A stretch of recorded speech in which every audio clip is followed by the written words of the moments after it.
Welcome back. It's time for game number 2 for Omee versus Oxygen. It's going to be on Way Station, and hopefully people spawn in the bottom right and top left so I can actually cast a game there. No! Never happens! Oh well, too much to hope for.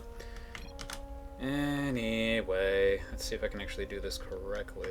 Yes, I can. Yay, we have a score in the bottom left. Finally getting better at that. In the bottom left of the map here on Way Station Ladder Edition, it is none other than our Pink Zerg, DJ's Omee. In the top right of the map, we have his opponent. In the green, as the Protoss pieces, it is Clan XD's Oxygen. So what I was talking about here is that this is 2 maps.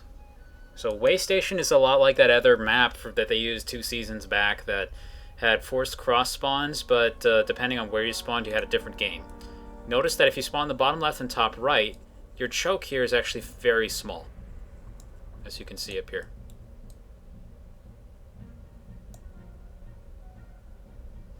And if you spawn in the bottom right and the top left, though, that is the natural you get to deal with instead. All this extra space. Difference being, of course, is that, as you can see on the minimap, the rush distance from top left to bottom right is huge, whereas the rush distance from bottom left to top right is very small. So the maps can play out pretty differently depending on where you spawn, in theory, except that every single custom game I've done with this, both players spawn the bottom left and top right, so I don't even know at this point if you're not on ladder if it actually recognizes that this is, you know, only one of 2 possible starting locations. It is force cross spawned either way, though. I do know that much. But yeah, as Fade is saying in there, this is a map that's good for Proxy 2 racks if you're a Terran. I think it's actually good for most proxy plays, and it's probably great for pool rushes as well, presuming that your opponent doesn't have the exact proper setup for it. So here, for example, Oxygen looks like he's prioritizing his wall again. He's seeing a hatch first. He's going to throw down the Nexus. If he didn't see a hatch first there and he didn't start walling off, slash putting down a cannon and then putting a cannon up here if it was a 6 pool, he'd be in some trouble just because the Lings will be there as fast as possible. So if you're not really, really tight on your timing, it's a good way to die. Proxies, I think, in general, are probably pretty good on this map just because it's so easy to hide them into weird, out-of-the-way spots that the person's going to have a really hard time scouting, like this area down here next to this base, for example, or off to the left, right next to the main. You can lift and jump right in. Lots of trickery that's possible on this map. The other thing that's important if you're facing a Terran is the location of this base. This is an island. There are island maps on this base, and I know every person out here who's not Terran is like, because what that generally often means is that people will float over there and then build a giant amount of static defenses and extend the game pointlessly for like 20 extra minutes. That definitely can happen on this map. Or, more interestingly, as we had in a show match yesterday, someone actually took the island map as their natural. Very interesting possibilities, though I personally am not really a fan of that play because I think it hurts you too much from an economic standpoint, unless your opponent is one-basing. If he's not one-basing, it's probably just not going to be a good idea. Okay. A few Lings popping out from Omee. Typical 4, nope, 6. So he's going to try and poke up the front a little bit, see what he can get done here. Cannon already at the front. The Zealot is actually not going to be out in time. Is it? Is he going to be able to finish this? 1 Chrono Boost goes down. If he gets the 2nd Chrono Boost out immediately... Oh, well, Omee's not going directly up there, so never mind. Zealot will be out in time. Just have to watch and make sure that he actually puts it on a hold position, because if he does not, he'll be in a lot of trouble here.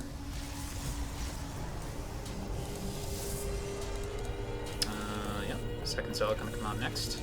Should be okay from here.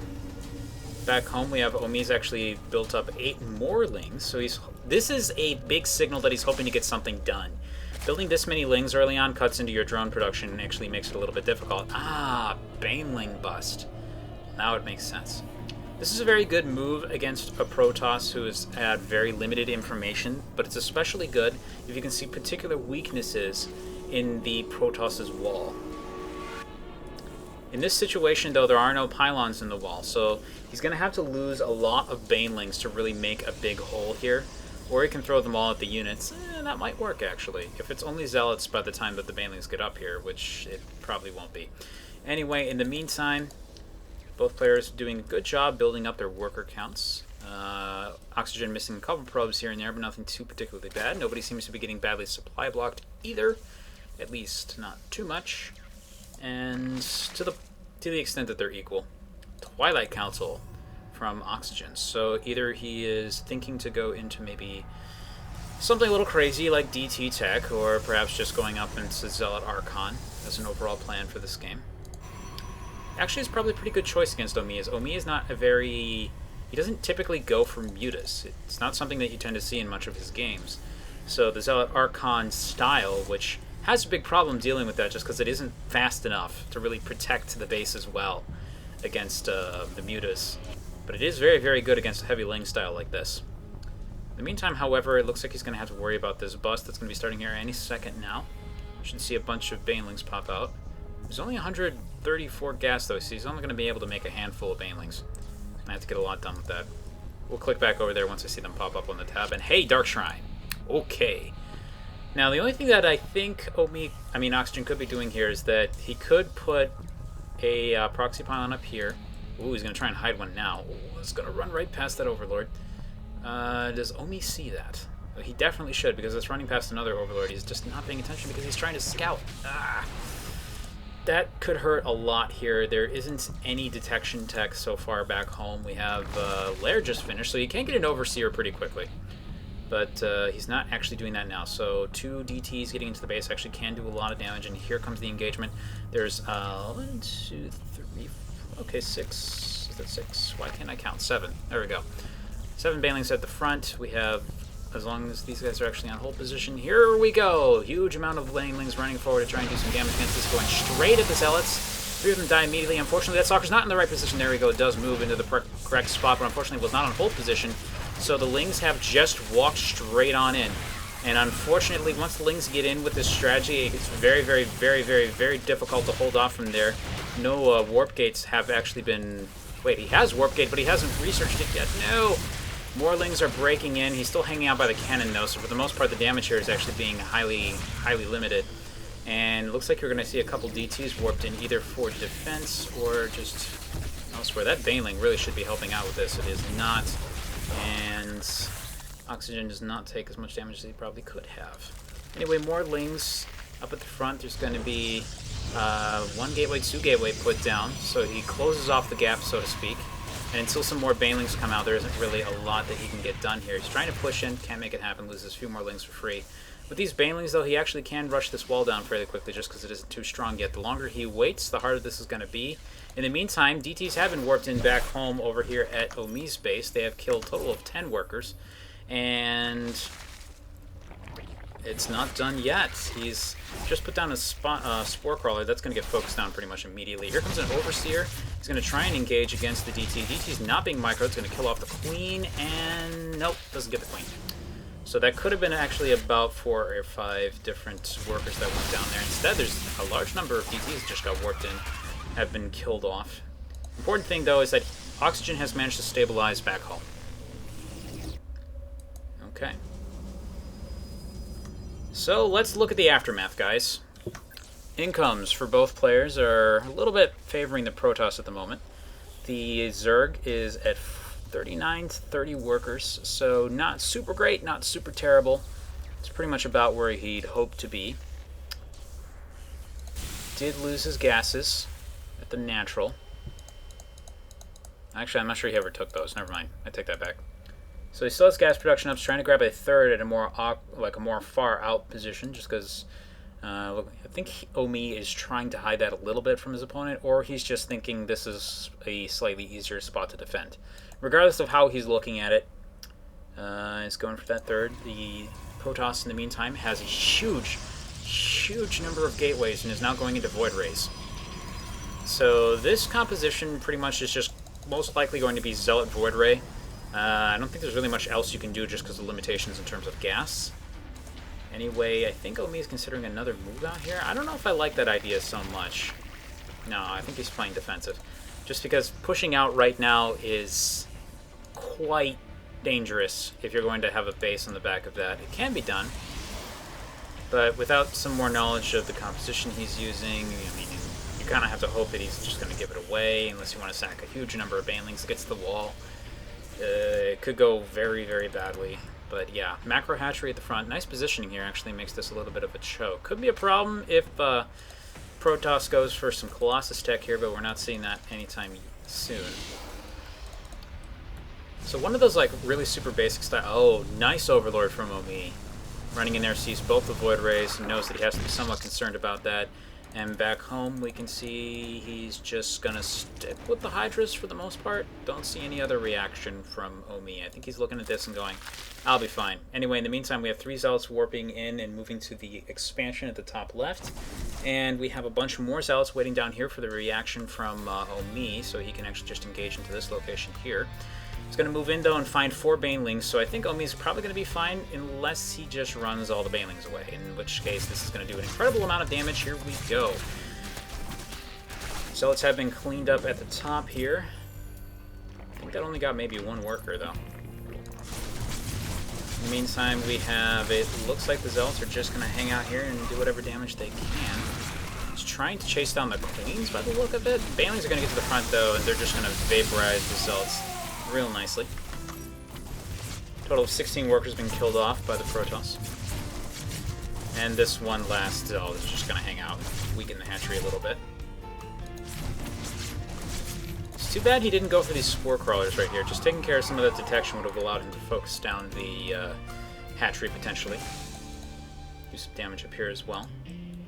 But yeah, this is a pretty tough setup for Omee to actually defend. I mean, that distance is helpful, but since it's so far out, I mean, if he moves to defend one location, he has to worry about the other. Lots of Zealots, again, being warped in. And the fact that they're just killing the Banelings over and over again may ultimately be helping Oxygen way more than anything else. He's really just throwing minerals at his opponent right now. He's using all of his gas on these Void Rays here and other tech units, and just going, well, I have 1,000 extra minerals, I may as well build lots of Zealots and just throw them at my opponent. Causing Omee to spend a lot of his gas on units that are not Hydras, which is exactly what he wants to have happen. Now the thing is, Void Rays are like mutas. If they get to a certain number, it doesn't really matter how many Hydras you have. They'll just kill everything. The thing is, because Hydras are very good against small packs of Void Rays, this number is definitely a lot higher than 7. So I don't think this is going to be quite enough for Oxygen to actually do, well, that's going to be close. If he focuses down the Hydras and doesn't attack other units, he actually can kill that. Here comes the engagement. Majority of the army is not going to be useful at all against the Void Rays. Void Rays are charging up to make sure that they can do no extra damage against the Hydras. Charge Beam only works on armored units, folks. No need to bother with it. But as you can see, not quite enough. Even though this engagement seems like it kind of went, nowhere. It looks like everybody lost that one, so to speak. Getting that many Void Rays is a really, really nice thing for Omee, just because it takes so long to build this up. The question is, does he have enough to deal with the ground army? These 2 Void Rays are going to come in from the back and do what damage that they can here. Ooh, if he can get the detection on top of this, he can warp in some DTs and start getting some real work done in the front. He's killed 3 Overlords, and Omee is supply blocked again, unfortunately. The army of Oxygen is only going to continue to grow. And it looks like Omee still hasn't noticed this yet. No Overlords in production. This is going to be... I think in the long run, this engagement just can't possibly go any way but in Oxygen's favor at this rate, as long as he actually macros behind this. He does need to keep building units. He's not doing that, and that could end up allowing Omee to back into this game. Yeah. Here comes the warping of 7 more Stalkers, but it's back home, so he's not going to continue this engagement any further, and Omee has held. Did lose a lot of gas units in that, as well as his macro hatchery, but he has kept his economy. He's kept his drones, he's kept his hatcheries. Does need to get another couple bases soon, though, or he's going to be down to 2 base. Same with Oxygen, actually. Just about to mine out in his own natural. And that's a very nicely positioned Overlord right in that spot. It's going to be able to easily scout this attempt at picking up this 3rd base, and the instant reaction from me, starting to move out some units out there to try and cancel that. If he can keep Oxygen from ever grabbing this base, he will kill it. Ooh, and yeah, he's not even using the setup. That would probably help out the most with this. It's going to force a cancel right now. I think, even if he moves out the army to deal with this, even if he can fight this off, this doesn't have enough health to actually survive the barrage of the Lings, which is the important bit of this. Bringing the Hydras up here is not something I'm a fan of, though. Losing all that gas. Cancel it! Oh, he doesn't cancel it! Oxygen can't rebuild that base for even longer. He does push the army out, though. And hello, Banelings. Going to fight against the Stalkers and kite that really easily. He's got to focus down on Overseer. Focus down the Overseer. You got two DTs. You got two DTs. Two DTs. Ah! Oh, the Banelings killed the DTs, so it doesn't really matter anyway. Fortunately, there isn't much more to help out this army, so these Hydras are dead. There's no way they're getting home. The Overseer has died as well. DT is still present there. There's no detection up in this space, so if he discovers this base grab, he can kill it pretty easily. DT moving forward here. Kills another Hydra. No detection with this. Kills yet another Hydra. You're going to keep up the damage down there. In the meantime, we have a few units being warped in down to the southern pylon, killing off a Queen that was hanging out at the front, and dragging the army back toward the center. We have another ball of units up here that is poking away at some drones. And I gotta say, Oxygen's doing an incredible job putting a lot of pressure on Omee from a lot of different directions. He's reduced the Zerg back down to below 60 workers. He's gonna kill probably another Queen. Yep. And get those Overseers as well. They're just hanging out above things that can shoot up. No? Okay, they're not going to deal with it. Instead, he's going to move back and kill a bunch of Hydras that just spawned. Oof. I gotta say, it's like, at times, I'm looking at this army count, and I'm blown away that this is the situation. It's 28 army supply versus 22. But because of this positioning from Oxygen, he's just getting so much value out of these Stalkers. Unfortunately, he's also doing absolutely nothing back home. What is he trying to do? He has a fleet beacon. He's got an army up here. Oh, he's saving up money for another... Oh, well, he has money for another expansion, so he's going for that now. And still more damage from the Stalkers, which, again, are just sitting right at the spawn point of everything. Killing it all off as it comes out. Just wasting money endlessly for the Zerg here. And now he's pushed finally into the space. He's going to kill another Hydra that just popped out. Oh, this is so painful to watch. Union's trying to come around the back. There's another Overseer that could get picked off here. And he's gonna lose... Nope. Okay. Yet more Stalkers actually joining the army at the front here, going to deal some damage to some Lings. They're just passing right on by, and he's been trying for another engagement, but that's way too much. And it looks like our green Protoss is just gonna go back to work on that base. Gonna finally take it out. There we go.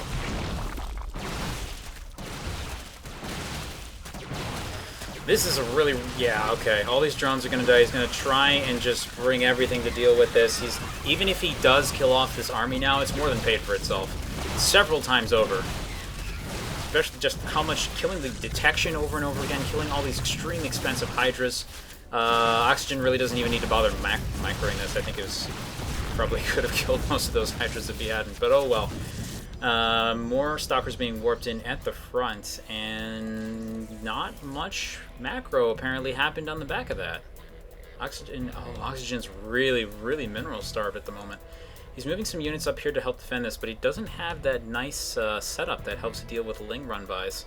Pylon here, cannon or two in the center, surrounded by gateways, and it's very, very, very difficult for the Zerg to engage this space with a single run-by. They have to commit their army to it. That's the reason you'll see a lot of Protosses do that in pro matches. Meantime, though, I think Omee's just kind of, been roughed up too much here. He's just going to hang back and be like, you know what? I just want to survive. Oxygen might be thinking he's a little bit more ahead than he actually is, though. Running in here with 5 sentries and a bunch of Stalkers is going to kill off some Hydras for free. But this army actually cannot deal with pure Hydra at all very well. Does need a Guardian Shield to help out a lot right now. And this, no, Force Field's not going to do much in this situation. He does push a few of the Hydras to the back, so he's going to get a little bit more life out of these Stalkers, but there just isn't much beyond that. Still has this pylon down here, but unfortunately Oxygen is broke. He can't warp in anything else, and he's going to engage in the middle of the map, which is going to be perfect for Omee. Here comes the fight. The Lings are just going to immediately move in, wrap around the army, and there isn't really a whole lot Oxygen can do about that. The Hydras will finish everything off as it's been locked in place, and without any additional money, it's GG.